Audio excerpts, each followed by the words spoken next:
5 piliers de l'islam représentent la base de chaque musulman dans sa vie.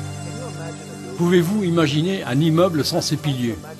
Aussi, essayez d'imaginer la vie d'un musulman sans ces importants piliers. Ces piliers sont reliés entre eux pour faire un musulman complet, fort, sain de corps et d'esprit, et en même temps très actif et responsable dans sa vie quotidienne. La croyance du musulman est faible sans ces piliers. Ce n'est pas assez de dire que je crois en Dieu ou en Allah, sans suivre et faire des actions importantes. Ces 5 piliers représentent ces actions qui prouvent ma foi en mon Créateur.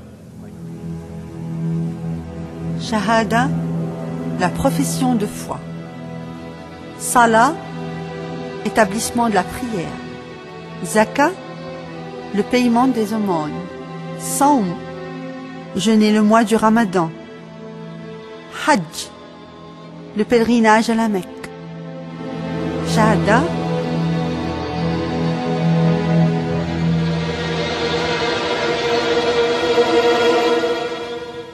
chaque chose dans la vie a une clé.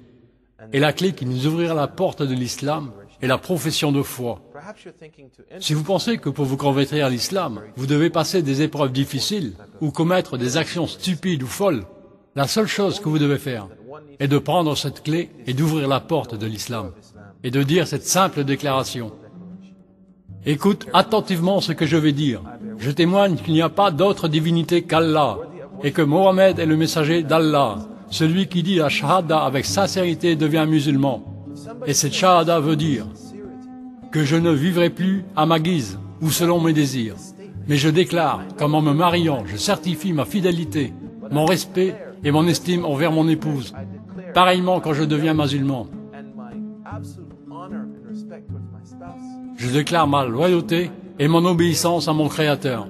Je déclare que je ne serai plus esclave de moi-même ou prisonnier du mal autour de moi, mais je suivrai la méthode que m'a apprise le prophète Mohammed, que la paix et la bénédiction soient avec lui.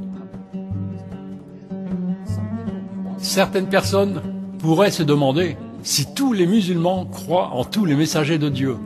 Pourquoi mentionnent-ils seulement Mohammed dans leur profession de foi? Il faut dire qu'en tant que musulmans, nous croyons en l'unicité de Dieu et en l'égalité des humains, parce qu'il n'y a pas de différence entre hommes et femmes, entre blancs et noirs. Nous croyons aussi en l'égalité des prophètes, et nous ne faisons pas de différence entre eux. Nous croyons en tous les prophètes, et en la reconnaissance du dernier prophète, prophètes qui l'ont précédé. La déclaration de foi au temps d'Abraham était comme ce qui suit. Je témoigne qu'il n'y a pas d'autre divinité qu'Allah, et qu'Abraham est le messager d'Allah. Du temps de Moïse, Moïse est le messager d'Allah. Du temps de Jésus-Christ, je témoigne qu'il n'y a pas d'autre divinité qu'Allah et que Jésus-Christ est le messager d'Allah. Et maintenant, je témoigne que Mohammed est le messager d'Allah. La reconnaissance du dernier prophète est également une reconnaissance pour tous ceux qui sont venus avant lui. Shahada, celui qui dit ce témoignage est considéré comme musulman. Et celui qui meurt en croyant à ce témoignage ira au paradis si ses péchés ont été pardonnés. Devenir un musulman ne nous ouvre donc pas la porte du paradis. La foi en islam nous donne d'importantes responsabilités. Cette foi se compose de 3 règles importantes. La première, une croyance sincère du cœur. La deuxième, la profession de foi. La troisième, suivre son cœur et cette profession de foi par des actions sincères et vertueuses. Car ce sont ces règles importantes de la foi qui font du musulman un être équilibré et complet. En regardant le monde autour de lui, il lui donne un sens de la spiritualité fondée sur la vérité et en même temps l'encourage d'avoir une attitude positive dans sa communauté. Quand les gens recherchent le sens profond de cette foi, ils trouveront la liberté, ils briseront leurs chaînes. Le témoignage qu'il n'y a pas d'autre divinité qu'Allah veut dire que je n'adorerai qu'Allah et que je ne craindrai qu'Allah, que je ne supplierai qu'Allah, que je n'implorerai qu'Allah et que je ne me plaindrai qu'à Allah, que je n'aimerai seulement qu'Allah et ce que Allah aime, et ce que Allah n'aimera pas, je ne l'aimerai pas. Il sera le centre de ma foi.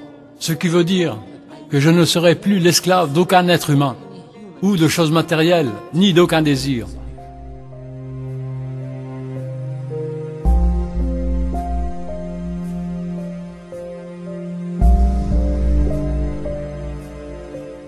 Les gens sont pris dans le courant de la vie quotidienne.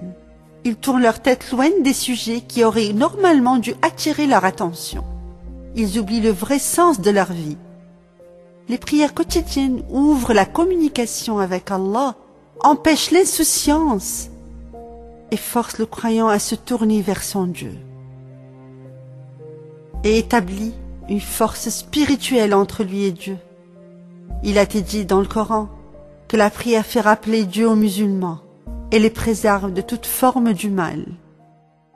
Récite ce que vous a été révélé dans le livre et continue de prier. La prière empêche le mal et l'indécence. Et de se rappeler d'Allah le Tout-Puissant est une des choses les plus importantes. Allah sait tout ce que vous faites.